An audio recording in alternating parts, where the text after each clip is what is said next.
शिवगी आज फिर एक नए टॉपिक के साथ। दोस्तों आज का जो हमारा टॉपिक है वो है CAS और SDI।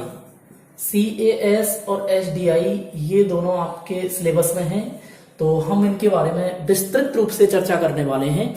और कल की वीडियो में हमने देखा था कि संदर्भ सेवा जो थी, संदर्भ सेवा दो प्रकार की बताई थी मैंने आपको। एक तो बताई थी कि तात्कालिक संदर्भ सेवा होती है, एक दीर्घकालिक संदर्भ सेवा होती है।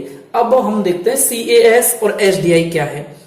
CAS और SDI के बारे में अब हमें जानना है। तो CAS क्या है, CAS का मीन्स क्या होगा और SDI का मीन्स क्या होगा।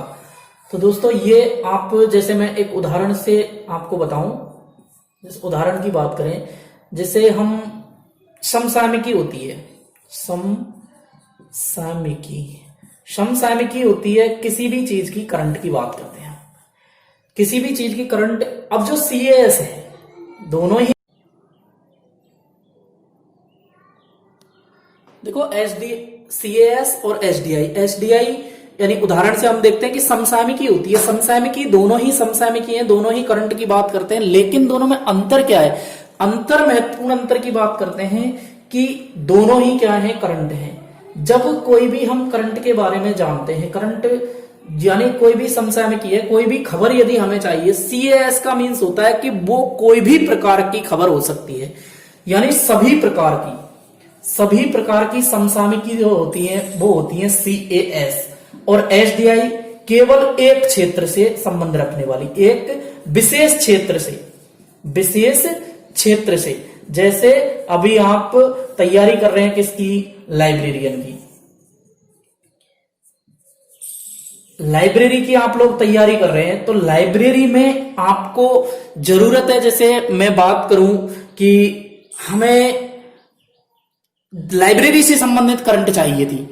अब आपके लिए वो RS लेवल की करंट दे दे जिसमें सभी प्रकार की परिचर्चाएं की गई हो, तो आपको उस समय आपका जो कंसल्टेंट है वो लाइब्रेरी की तरफ है, तो आपके लिए वो गहन अध्ययन ना करके कौन सा उपयुक्त रहेगा, SDI रहेगा।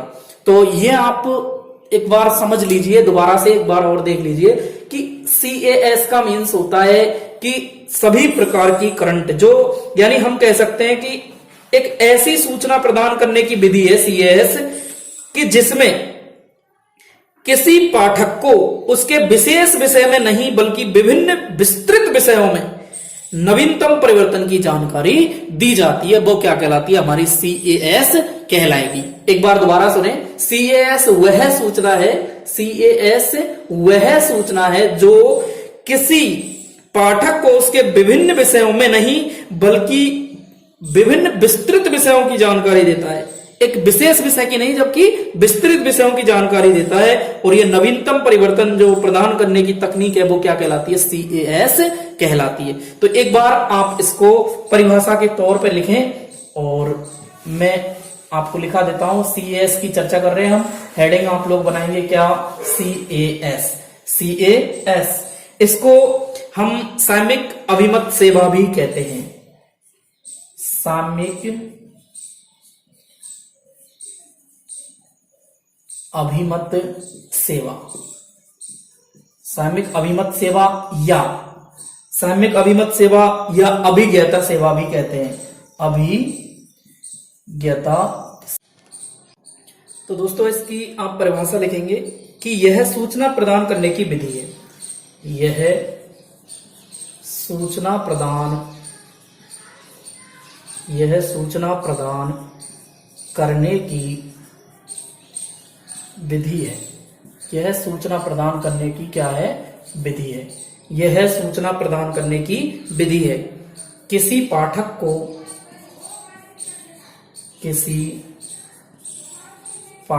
को उसके विशेष विषय में नहीं, उसके विशेष विषय में नहीं बल्कि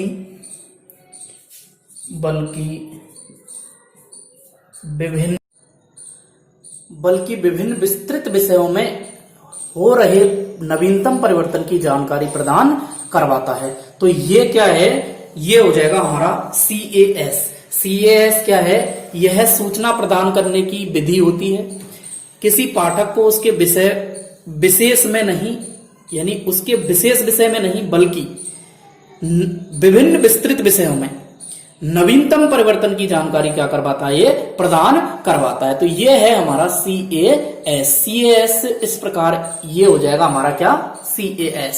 तो आप याद रख लें कि CAS कोई विशेष विषय में ना होकर सभी विषयों, ओवरऑल यानी संपूर्ण विषयों का क्या करवाता है, ये अध्ययन करवाता है।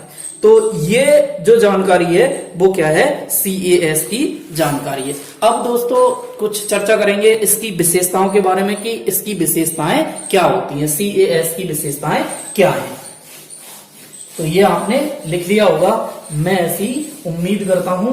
तो आप CAS की विशेषताएं लिखेंगे, CAS की प्रमुख विशेषताएं, CAS की प्रमुख विशेषताएं, CAS की प्रमुख विशेषताएं क्या हैं, तो ये आपको क्या करना है, लिखना है। तो CAS की विशेषताओं पे चर्चा करेंगे। अब आपको पता है कि CAS करंट के बारे में जानकारी देता है। तो सबसे पहले तो हम लिख सकते हैं कि यह नवीनतम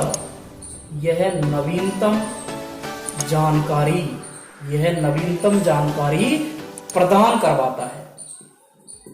यह नवीनतम जानकारी से संबंधित है या प्रदान कराता है। तो CAS की प्रमुख विशेषता क्या हो जाएगी, यह नवीनतम जानकारी से संबंधित है। ठीक है। अब नंबर 2 क्या लिख सकते हैं हम, नंबर 2 जो 2 पॉइंट होगा हमारा वो होगा, इसमें जो पाठक होते हैं विभिन्न विषयों से संबंधित नवीन जानकारी प्राप्त करते हैं। पाठक क्या करते हैं, पाठक विभिन्न नवीन विषयों से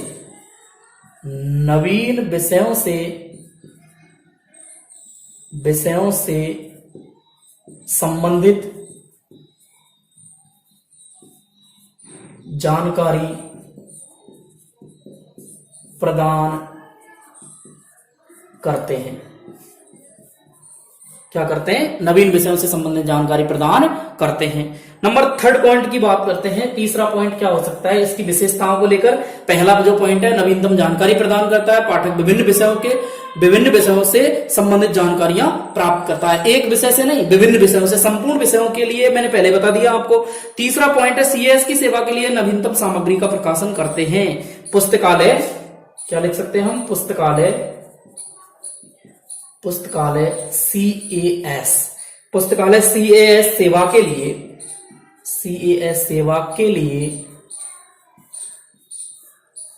पुस्तकालय CAS सेवा के लिए नवीनतम सामग्री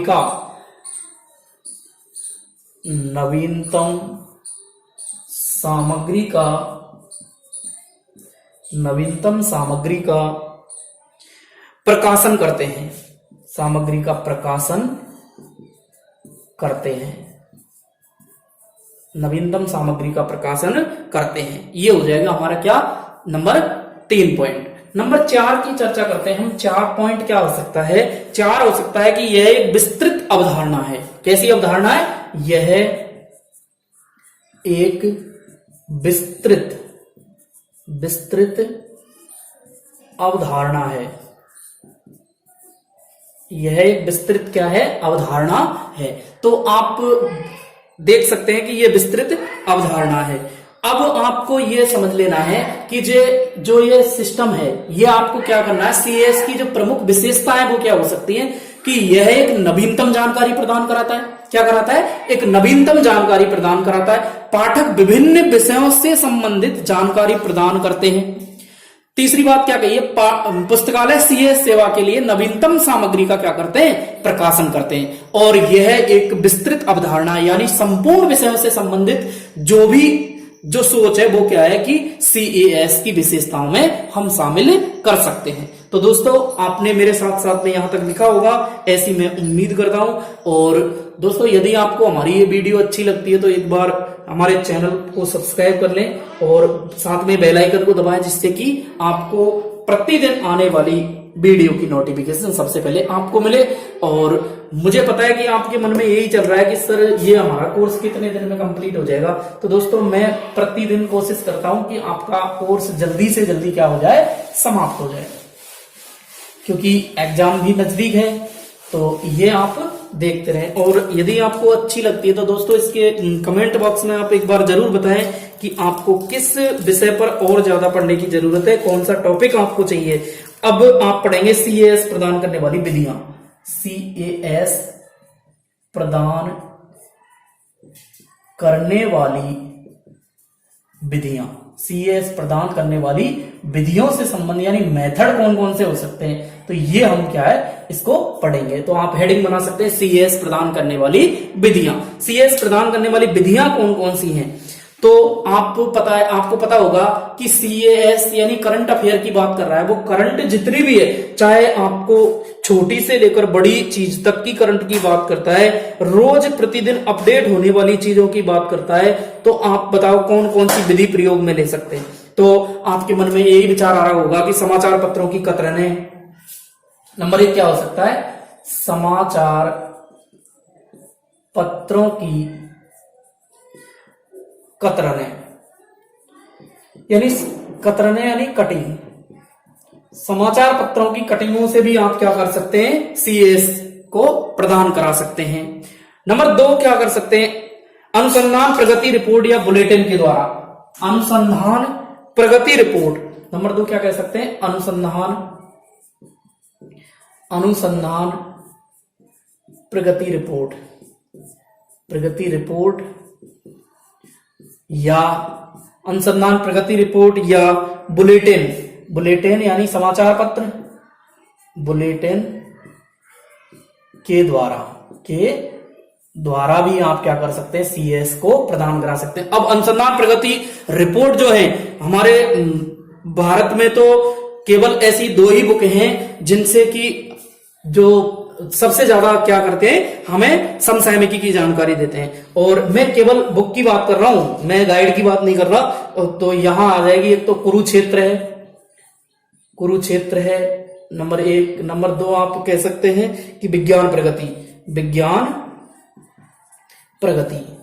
प्रगति, ये करंट की, इसमें आपको सारा बायोडाटा मिल जाएगा। नंबर 3 बात करते हैं कि समसामयिकी अभिज्ञता सूची है। समसामयिकी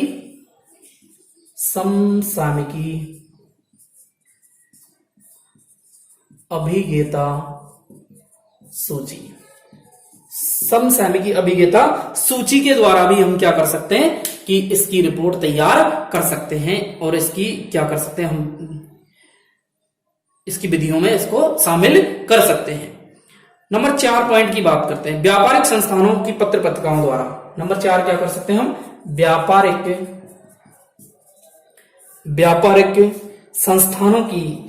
संस्थानों की पत्र पत्रिकाओं की रिपोर्ट से, पत्र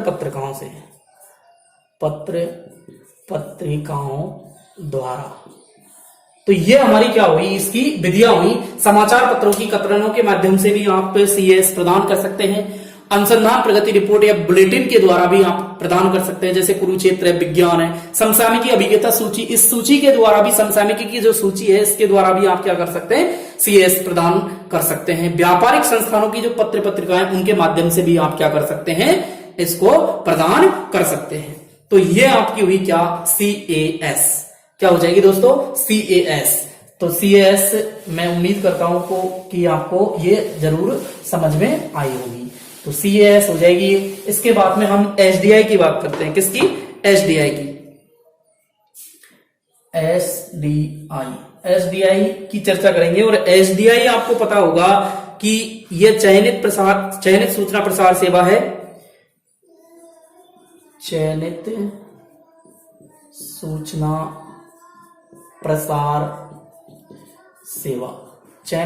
प्रसार सेवा है ये।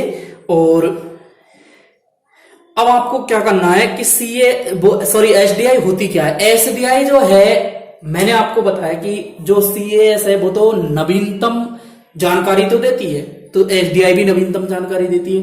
लेकिन वो क्या है, विभिन्न विषयों से संबंधित थी सीएएस, और ये केवल विशेष विषय से संबंधित है। इसलिए हम कह सकते हैं कि सीएएस और एसडीआई में एक ये ही मोटा अंतर है, यानी महत्वपूर्ण जो अंतर है वो क्या है कि सीएएस जो है वो संपूर्ण विषयों के माध्यम से हमको अवगत कराता है, संपूर्ण माध्यमों की हमें चर्चा कराता है। लेकिन जो एसडीआई है, एसडीआई केवल और केवल हमारे लिए विशेष विषय से संबंधित होता है। तो यह सीएएस का एक नवीनतम रूप है। क्या कह सकते हैं हम, यह सीएएस का नवीनतम रूप है, नवीनतम रूप है। और एक बार और बताऊं मैं आपको एक बात कि सीएएस का नवीनतम रूप है, और ये पाठक के इसको पसंद भी करता है, क्योंकि जो पाठक जैसी मनोवृत्ति लेकर चलता है, यानी जिस विषय को पढ़ना चाहता है, तो एसडीआई के माध्यम से वो केवल उसी विषय को पढ़ना चाहेगा। इसमें उसका समय भी बचेगा और उसको ज्यादा भी नहीं पढ़ना पड़ेगा। इसलिए ये पाठक की ज्यादातर पसंद बन गई है एसडीआई। तो एसडीआई यह सीएएस का क्या है, एक नवीनतम रूप है। अब नंबर दो क्या कह सकते हैं हम कि एसडीआई में कंप्यूटर की सहायता से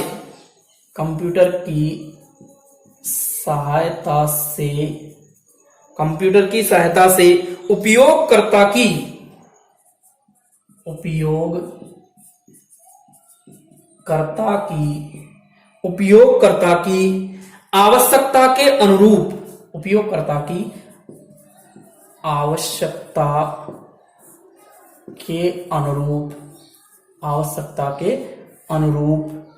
आवश्यकता के अनुरूप विषय सामग्री का चयन किया जाता है।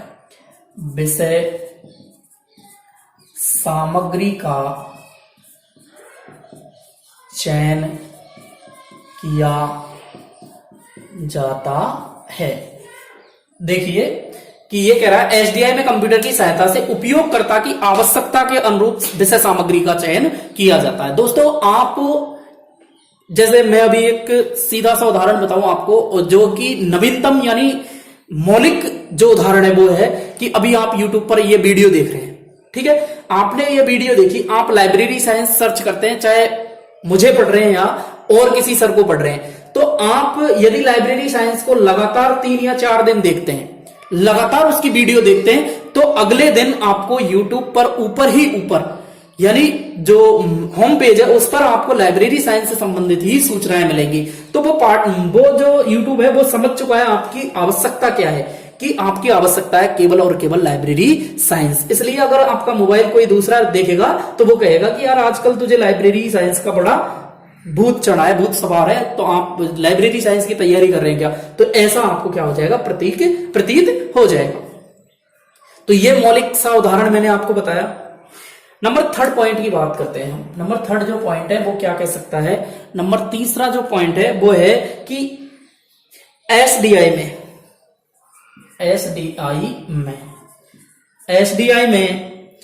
पुस्तकालय में प्राप्त हो रहे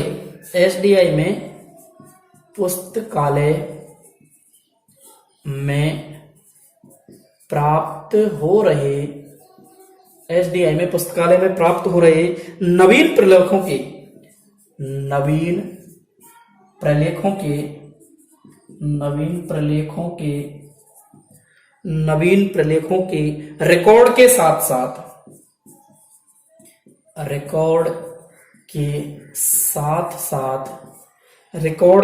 साथ पाठकों की रुचियों का भी ध्यान रखा जाता है। पाठकों की रुचियों का भी ध्यान रखा जाता है।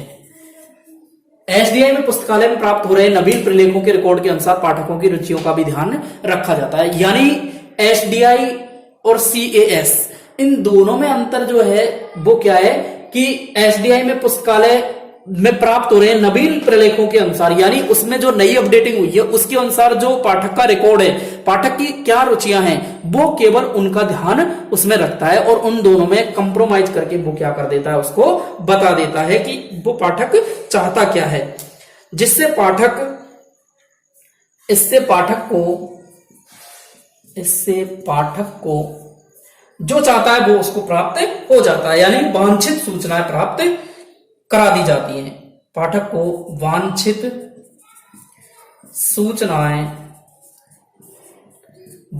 सूचनाएं प्रदान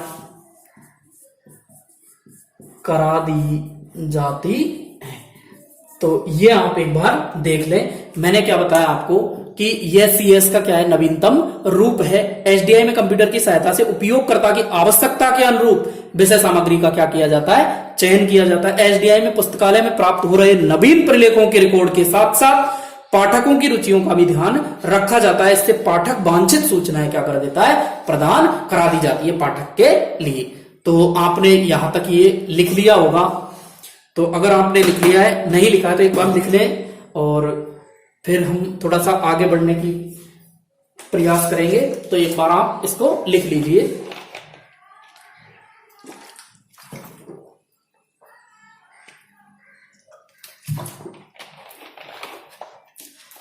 तो दोस्तों आपने लिख लिया होगा और मैं इजाजत चाहूंगा कि आप इसको एक बार लिख लें और इसको मैं जिससे कि साफ कर दूं।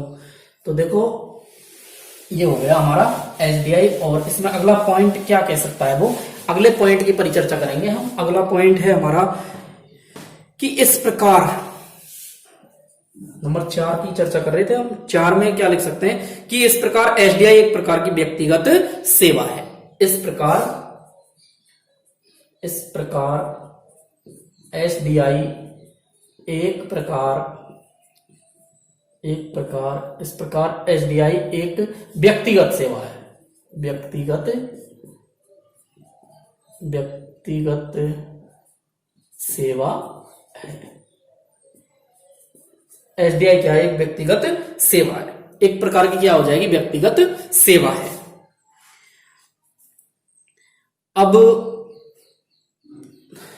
एक जो प्रश्न आपको बता दूं कि 2019 वाली जो एग्जाम हुई थी उसमें ये प्रश्न पूछा भी गया था कि एचडीआई के जनक कौन हैं।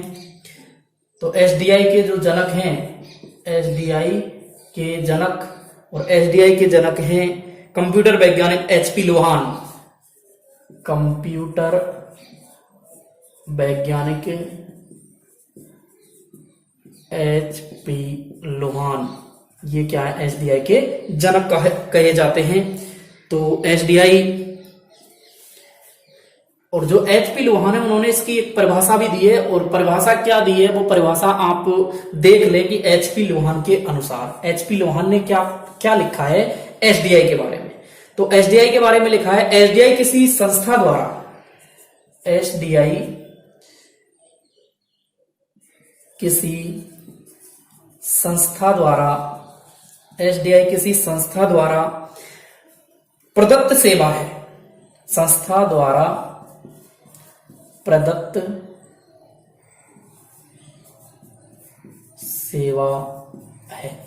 एचडीआई किसी संस्था द्वारा प्रदत्त सेवा है जो नवीन सूचनाओं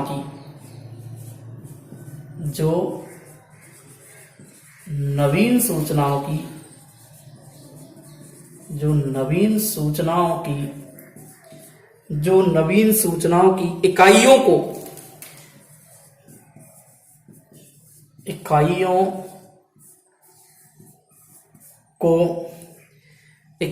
किसी भी स्रोत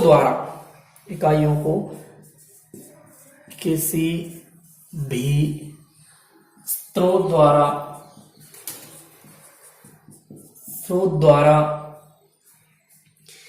प्राप्त करके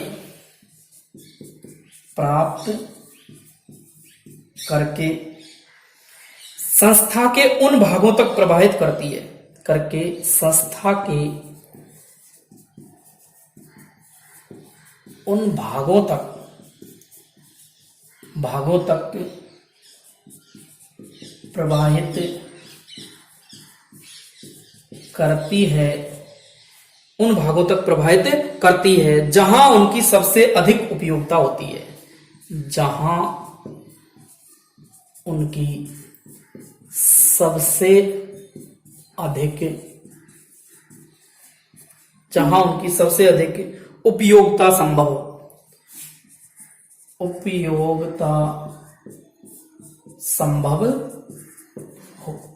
तो ये आपको क्या करना है, याद रखना है। मैंने क्या लिखा है, एचपी लोहान की एक परिभाषा है। एचपी लोहान क्या कहते हैं एसडीआई के बारे में, कि एसडीआई किसी संस्था द्वारा प्रदत्त सेवाएं जो नवीन सूचनाओं की इकाइयों को किसी भी स्रोत द्वारा प्राप्त करके संस्था के उन भागों तक प्रवाहित कराती है कि जहां उनकी सबसे ज्यादा क्या होती है, उपयोगिता संभव होती है। तो ये एचपी लोहान महोदय कहते हैं। तो एचपी लोहान महोदय ने क्या कहा है, ये आप एक बार लिख लीजिए। एचपी लोहान के अनुसार ये हमारी क्या हो जाएगी, परिभाषा हो जाएगी। अब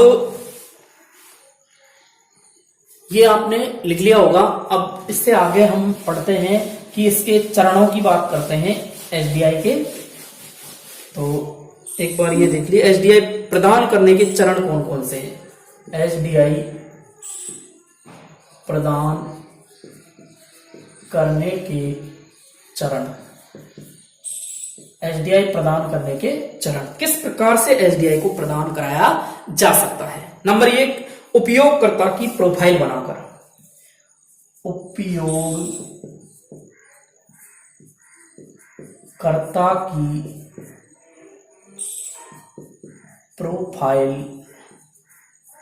बनाकर, उपयोगकर्ता यानी जो पाठक होते हैं, पाठक की प्रोफाइल द्वारा हम एसडीआई उसको प्रदान कर सकते हैं, कि एसडीआई उसको पता चल जाएगा कि उपयोगकर्ता चाहता क्या है, उपयोगकर्ता की आवश्यकता क्या है, उपयोगकर्ता कौन सी एसडीआई प्राप्त करना चाहता है, किस समय के बारे में बात करना चाहता है। तो उसकी पहले हमें क्या है, प्रोफाइल पढ़नी पड़ेगी कि वो चाहता क्या है आखिरकार। तो जो उसकी चाहत है वो क्या कर देगा उसकी। अब नंबर 2 क्या है, नंबर 2 है पुस्तकालय प्रोफाइल।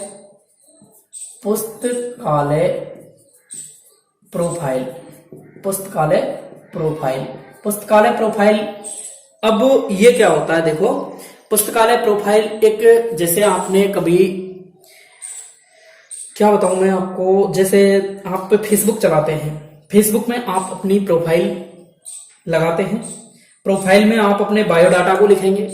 बायोडाटा के लिखने के बाद में आपके जो फ्रेंड रिक्वेस्ट जो भेजी जाती है, आपके फ्रेंड लिस्ट में वही व्यक्ति सो होंगे जो आपके नजदीक होंगे। जैसे आपने उसमें डाल लिया कि आपको फ्रेंड चाहिए आपकी सर्किल की, तो केवल और केवल वो आपको उन्हीं को प्रदर्शित करवाएगा, जो कंप्यूटर है वो जिन का प्रोफाइल आपसे मिलता जुलता है। तो ये क्या है, उपयोगकर्ता की प्रोफाइल और पुस्तकालय की प्रोफाइल, यानी एक तो कंप्यूटर की प्रोफाइल और एक पुस्तकालय की, यानी जो पाठक है, यानी उन दोनों की प्रोफाइल को क्या करता है, मिलाकर देता है। तो नंबर 3 हम कह सकते हैं कि मिलान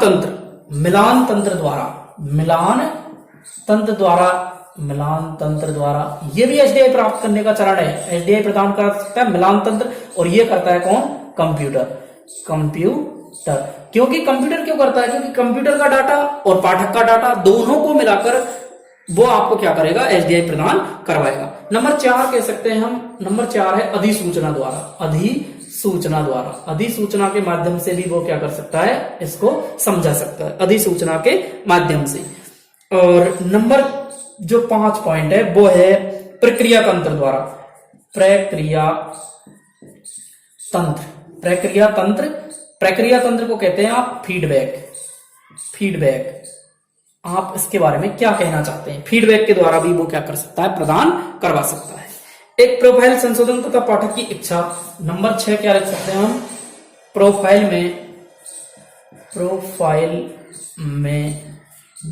में संशोधन तथा पाठक की इच्छा का समाधान। संशोधन तथा पाठक की इच्छा का समाधान, ये आप एक बार समझें। जैसे अभी आपको जरूरत है किसकी, आप लाइब्रेरी साइंस की क्लास पढ़ रहे हैं और लाइब्रेरी साइंस में केवल और केवल आप चाहेंगे कि आपको लाइब्रेरी से संबंधित ही कोई सूचना मिलनी चाहिए। और यदि आपको ये सूचना, जैसे हमारा एग्जाम कब का है, 19 सितंबर का है, 19 सितंबर के बाद में यदि आपको यह सूचना प्रदान कराता है तो आप कहेंगे भाई अब हमें इस चीज की आवश्यकता नहीं है और हम अब 3rd ग्रेड की तैयारी ना करके हम नेट की तैयारी कर रहे हैं, तो हमें इस चीज की अब आवश्यकता नहीं है। तो आप ये चाहेंगे कि अब फिर वो क्या, पुस्तकालय क्या करेगा कि आपकी प्रोफाइल को बदल देगा। और आपकी इच्छा है, आपकी इच्छा क्या है, आप पाठक हैं, तो पाठक की इच्छा का समाधान कब होगा, जब आपको नेट की कोई चीज उपलब्ध करवाएगा। तो ये आपका क्या हो जाएगा, ये हो जाएगा पाठक की इच्छा का समाधान। तो ये आपने यहां तक लिख लिया होगा। इनके बारे में छोटी छोटी रूप से चर्चा करेंगे, यानी इनके बारे में समझेंगे, लिखना है इनके बारे में कि आखिरकार ये होते क्या हैं।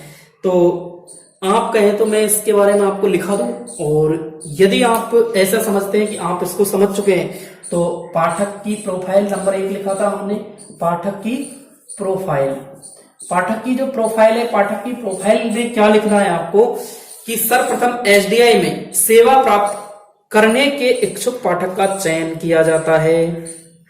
तो आप चाहो तो लिख सकते हो कि इसमें एसडीआई प्राप्त करने वाले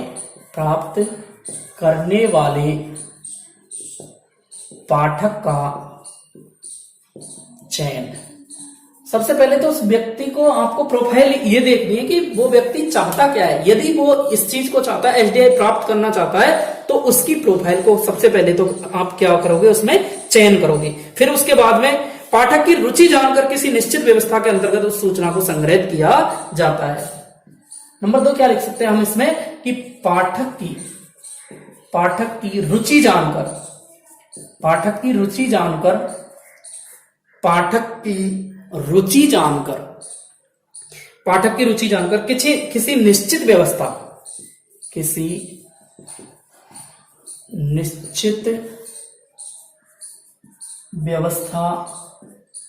किसी निश्चित व्यवस्था द्वारा प्रदर्शित किया जाता है।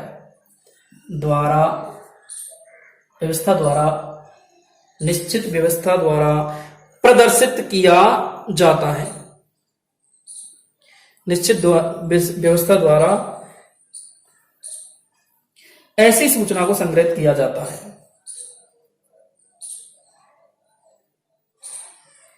व्यवस्था द्वारा ऐसी सूचना को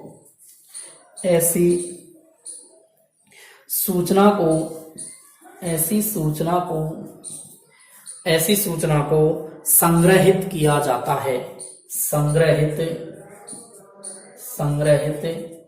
किया जाता है।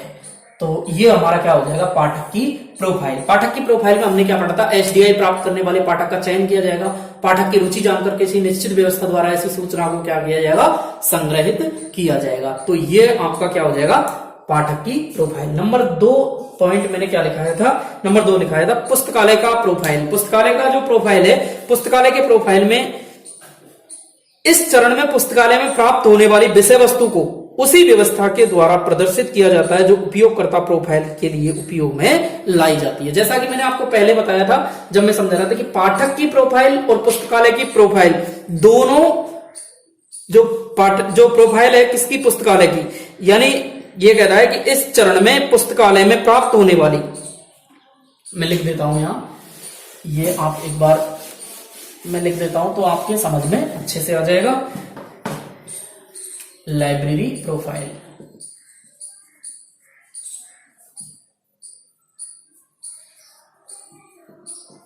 लाइब्रेरी प्रोफाइल के बारे में क्या है कि इस चरण में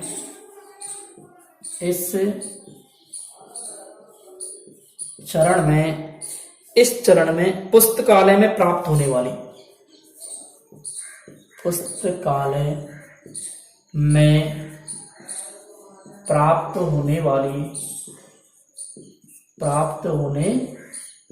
इस चरण में पुस्तकालय में प्राप्त होने वाली विषय वस्तु को विषय वस्तु को इस चरण में पुस्तकालय में प्राप्त होने वाली विषय वस्तु को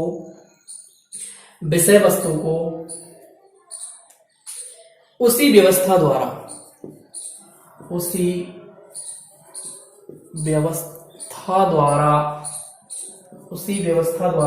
प्रदर्शित किया जाता है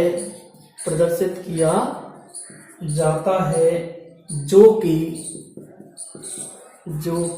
उपयोगकर्ता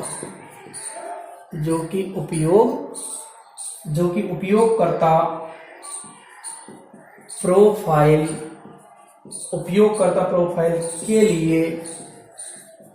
के लिए उपयोग में ली गई है।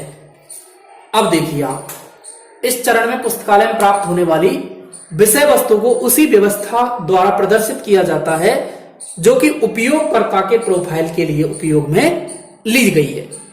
तो इसके माध्यम से भी हम क्या कर सकते हैं, पुस्तकालय की प्रोफाइल बना सकते हैं। एक होता है मिलान तंत्र। एक क्या होता है, मिलान तंत्र। मिलान तंत्र की बात करते हैं हम। मिलान तंत्र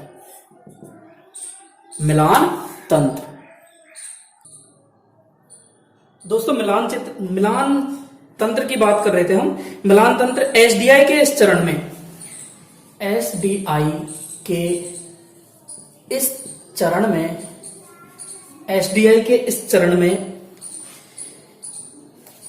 कंप्यूटर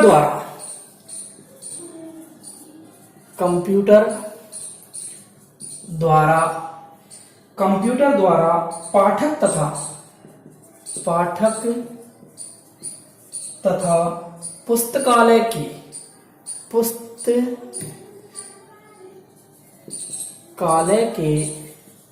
पुस्तकालय के प्रोफाइल में समान विषय वस्तु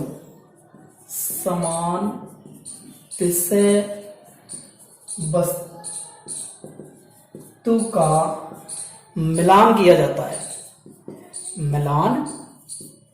किया जाता है।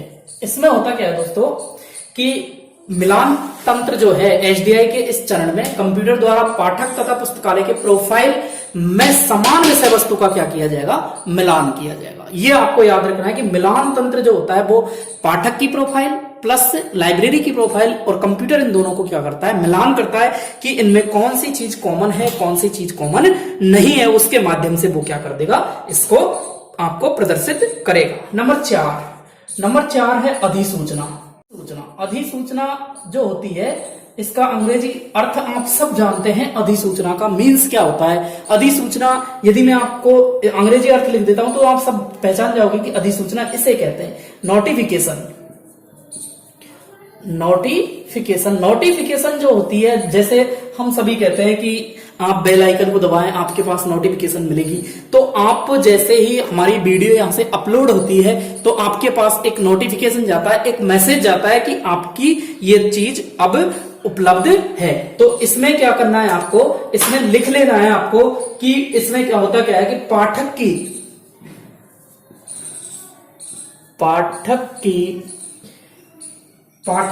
रुचि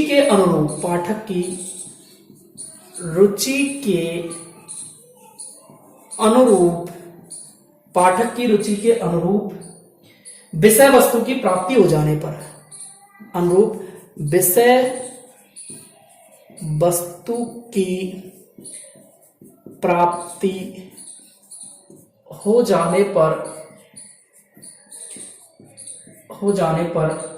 पाठक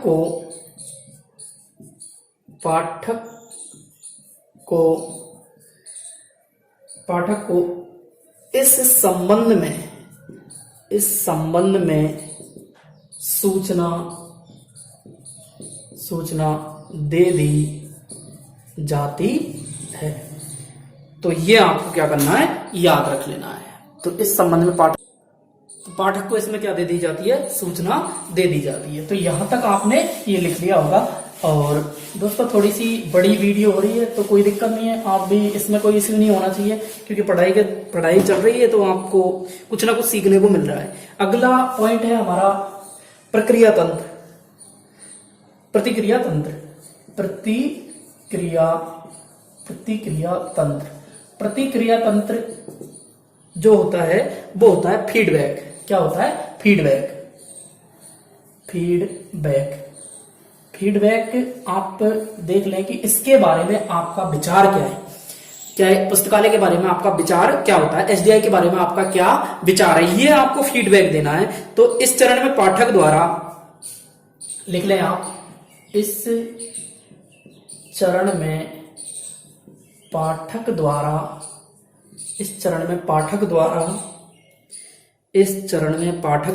एसडीआई के संबंध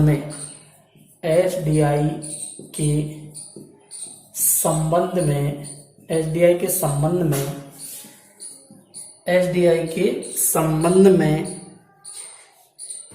दिए गए फीडबैक की जांच की जाती है। दिए गए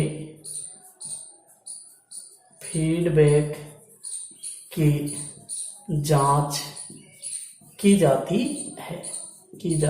है। और छठवां चरण है प्रतिक्रिया तंत्र में फीडबैक मांगा जाता है। छठवां चरण है पाठक के प्रोफाइल में संशोधन। पाठक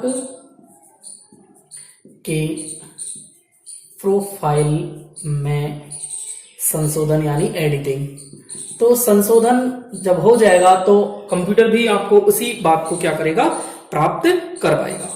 तो ये आपको अच्छे से याद कर लेना है। दोस्तों कल जो हम पढ़ाने वाले हैं वो होगा हमारा CAS और SDI में क्या अंतर है, तो वो भी वीडियो बहुत महत्वपूर्ण होने वाली है। दोस्तों अगर आपको ये वीडियो अच्छी लगे तो लाइक कमेंट करें और अपने दोस्तों के साथ इसको शेयर कर लें। अगर आप हमारे चैनल पर नए हैं तो एक बार चैनल को सब्सक्राइब कर लें, पास में बेल आइकन का निशान है उसको दबा लें, आपको नोटिफिकेशन मिलती रहेगी। थैंक यू सो मच दोस्तों, धन्यवाद।